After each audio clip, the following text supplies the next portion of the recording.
Here's a fact that should terrify you. Rome's currency went from 100% silver to 5% silver in exactly 200 years. The US dollar went from gold-backed to infinite paper printing in 54 years. Rome took 2 centuries to collapse. We're doing it in fast forward. And the math says we're already past the point of no return. For 1,500 years, historians have told you that Rome fell because of barbarian invasions. Germanic tribes pouring across the Rhine, Visigoths sacking the city. The military stretched too thin. That's not what killed Rome. Rome destroyed itself through currency debasement, a systematic, deliberate policy of reducing the silver content in its money to pay for wars, bureaucracy, and an empire it could no longer afford. And the collapse followed a precise mathematical sequence, 7 stages, that repeated across 2 centuries, each stage making the next inevitable. By the time the barbarians arrived, there was nothing left to defend. The army had mutinied, the economy had imploded, the currency was worthless. Rome didn't fall to external enemies. It committed financial suicide. And here's what should keep you awake at night. The United States is following the exact same 7-stage pattern. We're not approaching it. We're deep inside it.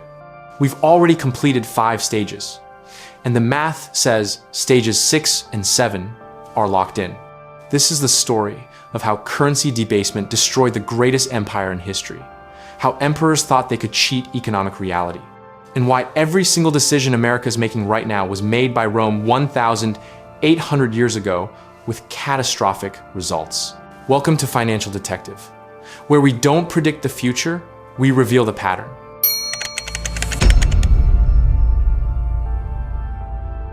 Before we talk about collapse, you need to understand what Rome's money actually was. The denarius. Introduced in 211 BC during the Second Punic War against Carthage. A small silver coin, about the size of a modern dime, weighing 4.5 grams of pure silver. This wasn't just currency, this was the reserve currency of the ancient world. Every major trade agreement was denominated in denarii. Every foreign power held Roman silver. From Britain to Egypt, from Spain to Syria, the denarius was money.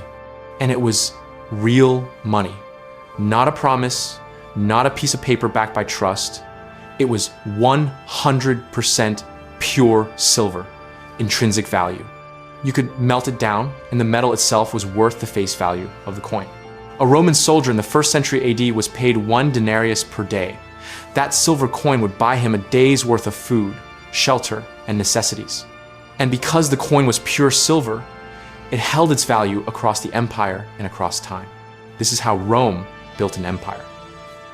With sound money. Traders trusted it. Soldiers accepted it. Foreign kings hoarded it.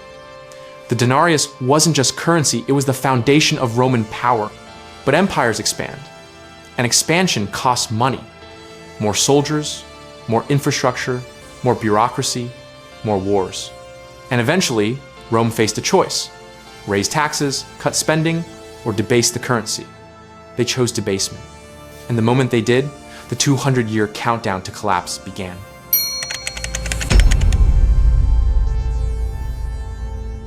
Emperor Nero ruled from 54 AD to 68 AD.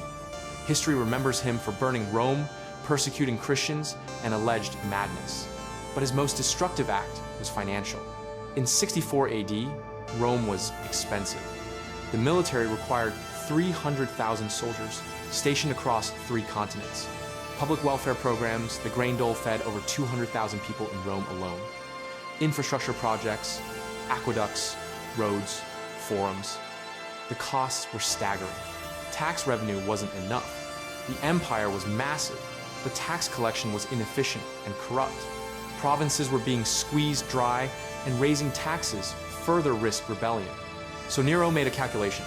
Instead of cutting spending or raising taxes, he would reduce the silver content of the denarius.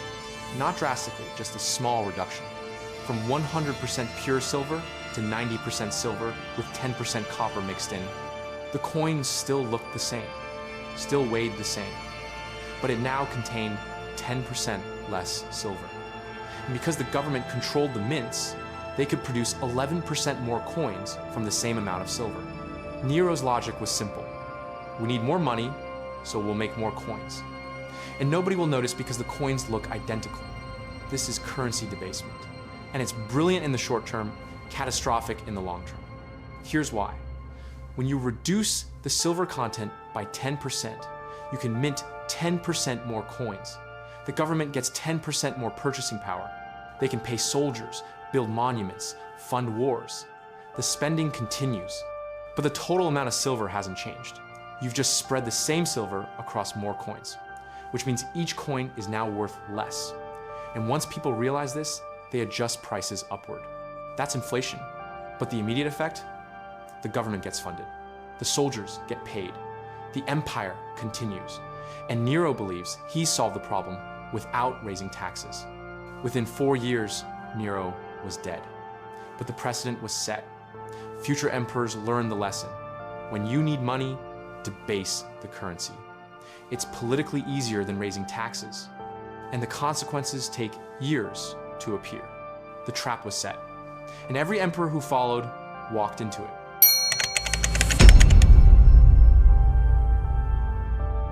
After Nero, every emperor faced the same problem. Rome was expensive, revenue was limited, and debasement worked for a while. So they kept doing it, slowly, gradually. Each emperor reducing the silver content just a little more. Trajan, 98 to 117 AD, reduced the denarius to 85% silver. Marcus Aurelius, 161 to 180 AD, reduced it to 75% silver. Over 100 years, the silver content dropped from 100% to 75%. That's a 25% reduction. And during this period, Rome was at its peak. The empire reached its greatest territorial extent under Trajan. The Pax Romana, Roman peace, held. The economy functioned. But beneath the surface, the damage was accumulating. Merchants weren't stupid. They noticed the coins were lighter in silver, so they started raising prices. Not dramatically, but gradually. A loaf of bread that cost 1 denarius in 64 AD now costs 1.2 denarii in 180 AD. This is inflation. And it's the inevitable result of currency debasement. More coins chasing the same amount of goods means higher prices. But here's the key. Inflation was slow enough that most people didn't panic. Soldiers still accepted their pay. Traders still used denarii. The system held. This is the dangerous phase. The phase where debasement seems to work. The government gets more money. The empire keeps functioning. And the leaders convince themselves that they found a permanent solution. They haven't. They've just delayed the inevitable. By 180 AD, the silver content had dropped to 75%. The empire was still strong, still prosperous, but the foundation was cracking, and the next stage would accelerate everything.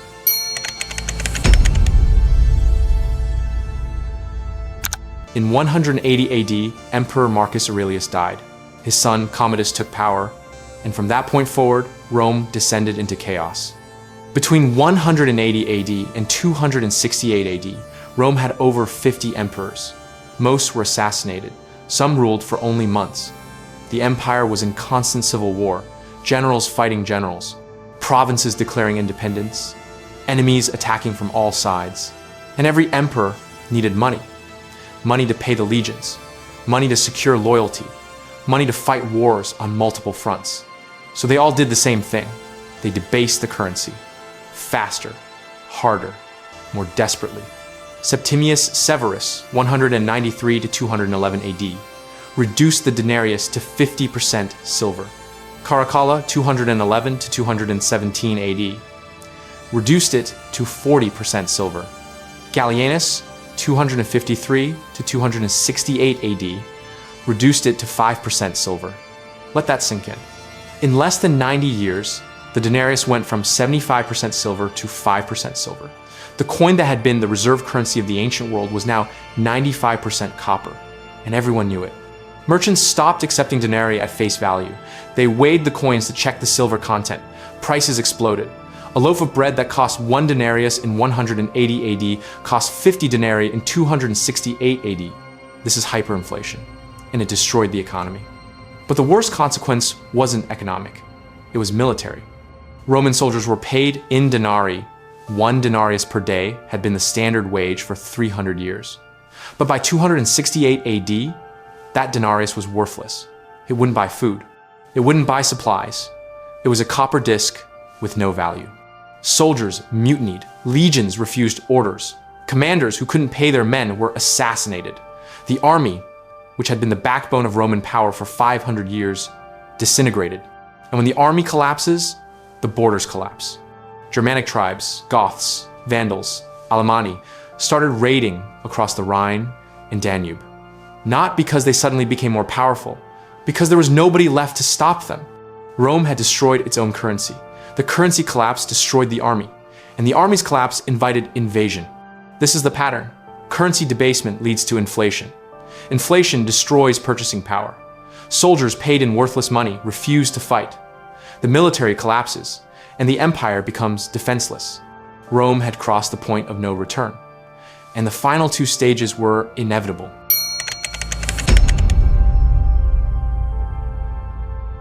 By 284 AD, Rome was in ruins. The economy had collapsed. The military was fractured. Inflation was out of control. And into this chaos stepped Emperor Diocletian. Diocletian was not stupid. He understood the empire was dying, and he tried to fix it, but he made a fatal mistake. He thought he could control prices by decree. In 301 AD, Diocletian issued the Edict on maximum prices, a comprehensive list of price controls covering over 1,000 goods and services: bread, wine, meat, labor, everything. The edict declared that inflation was the fault of greedy merchants, and the solution was simple: make it illegal to charge more than the government-mandated price. Violations were punishable by death. This is what governments always do when currency collapses. They blame merchants, hoarders, speculators, anyone except themselves. And they try to force prices down through legislation. It never works. Here's why. Price controls don't address the cause of inflation. The cause is too much currency chasing too few goods. Diocletian's edict didn't reduce the number of debased coins in circulation. It just made it illegal to acknowledge their worthlessness. The result? Merchants stopped selling. Why trade goods for worthless coins at government-mandated prices when you can barter, hoard, or sell on the black market? The official economy collapsed. Food disappeared from markets. Trade stopped. People starved in cities, while farmers hoarded grain. The price controls made everything worse. Diocletian's edict was abandoned within a few years. It was unenforceable, and the inflation continued. But Diocletian did accomplish one thing. He restructured the currency. In 294 AD, he introduced a new coin, the Argentius, with higher silver content and strict weight standards. For a brief period, this worked. The new currency stabilized, trade resumed, the economy limped forward. But the fundamental problem remained. Rome was still expensive. The military still needed funding. And within decades, emperors were debasing the new currency just like they'd debased the old one. The pattern repeated. Because the pattern is mathematical. You cannot spend beyond your means forever. You cannot debase currency without consequences. And once trust is destroyed, it never fully returns.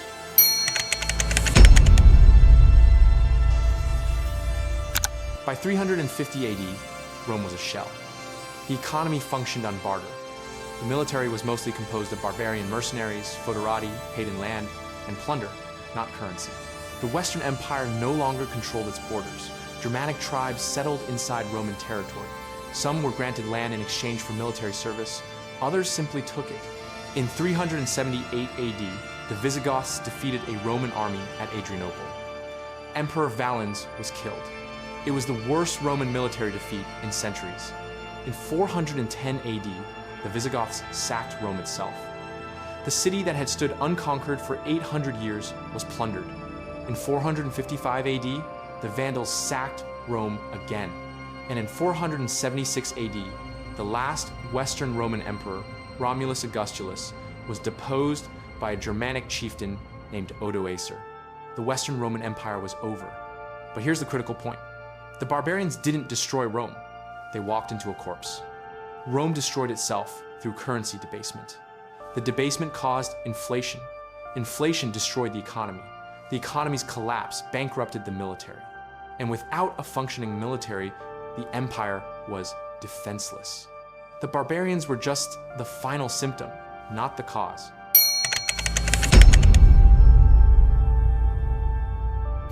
Now let's talk about the United States, because the pattern is identical, and we're moving through it faster than Rome did.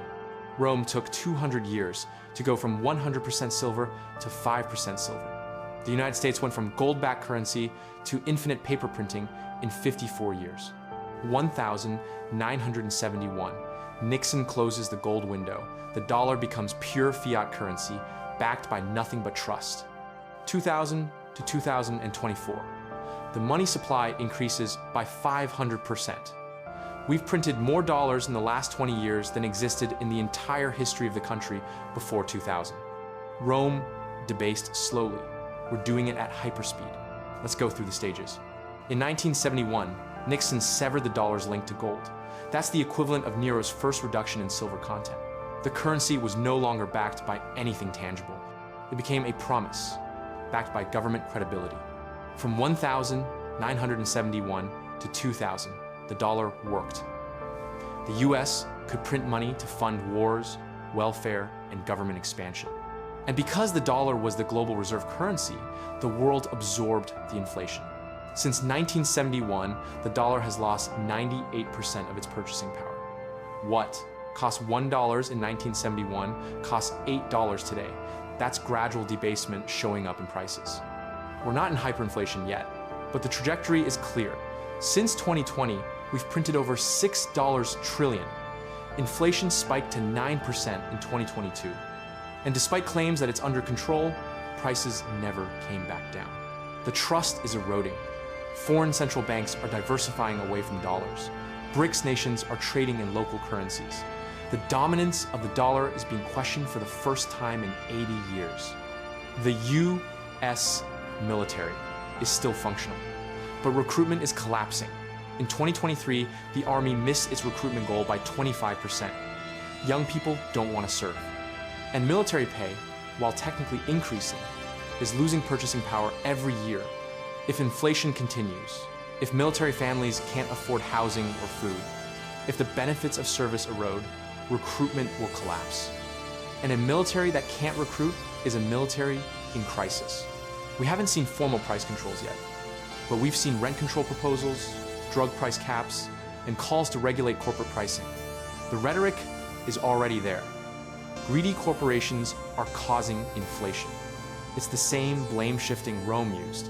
And if inflation accelerates, price controls will be proposed as the solution, and they will fail, just like they did in Rome.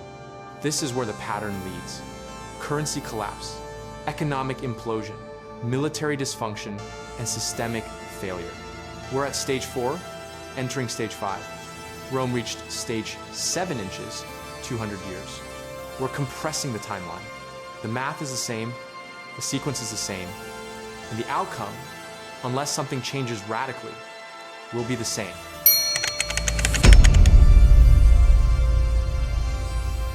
Let's break down the mechanism. Why does currency debasement always lead to collapse? Because it's a mathematical trap with no escape. Step 1. Government needs more money than it collects in taxes. Step 2. Instead of cutting spending or raising taxes, both politically unpopular, it debases the currency. It prints more money or reduces the precious metal content. Step 3. The government gets short-term funding. Problems are delayed. Step 4. More currency units chase the same amount of goods. Prices rise. Inflation appears. Step 5.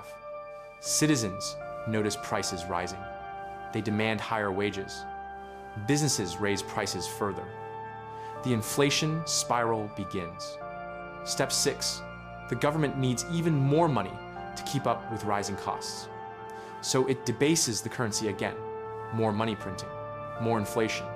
Step 7. The cycle accelerates. Each round of debasement requires another round. The currency loses value faster and faster. Step 8. Trust collapses. People refuse to accept the currency. Barter replaces money. The economy seizes. Step 9. The military, paid in worthless currency. Mutinies. The government can't enforce order. Step 10. The empire collapses. This isn't theory. This is documented history. Rome went through it. Weimar, Germany went through it. Zimbabwe went through it. Venezuela is going through it right now. And the United States is in the middle of the sequence.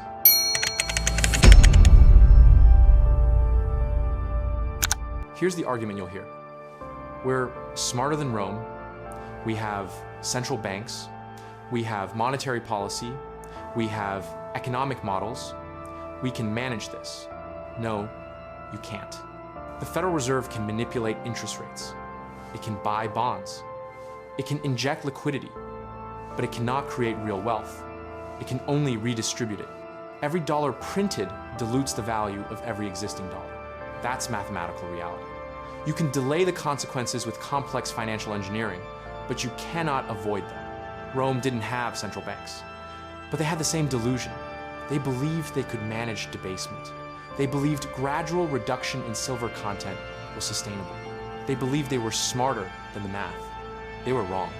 And modern economists who believe we can print infinite money and manage the consequences are making the exact same mistake. The pattern doesn't care about sophistication. It cares about math. And the math is absolute.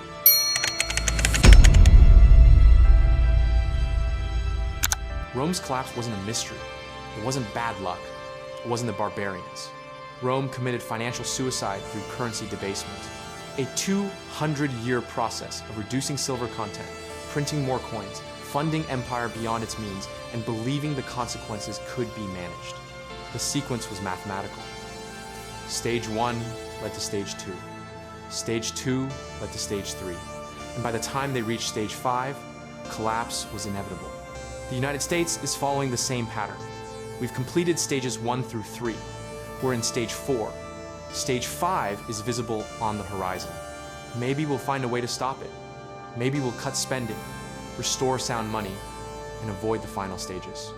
But history says otherwise. Rome had 200 years to course correct. They never did. Every emperor made the same choice: debase the currency, fund the empire, delay the crisis. And one day, the crisis couldn't be delayed anymore. We're moving faster than Rome. We've compressed 200 years into 54, and the math says the endpoint is the same. Here's the question for you. If you were a Roman citizen in 250 AD, watching the silver content drop year after year, watching prices rise, watching the legions mutiny, would you have seen the collapse coming? Most didn't. They believed Rome was eternal. They believed the system would hold. They were wrong. Leave a comment. Do you think the US can avoid Rome's fate? Or is the pattern already locked in? And if this changed how you see modern monetary policy? If you finally understand that currency debasement isn't a modern invention, but a 2,000-year-old trap that always ends the same way, then subscribe. Because the pattern is repeating. And the only question is whether you see it coming. The math doesn't lie, and history doesn't forget.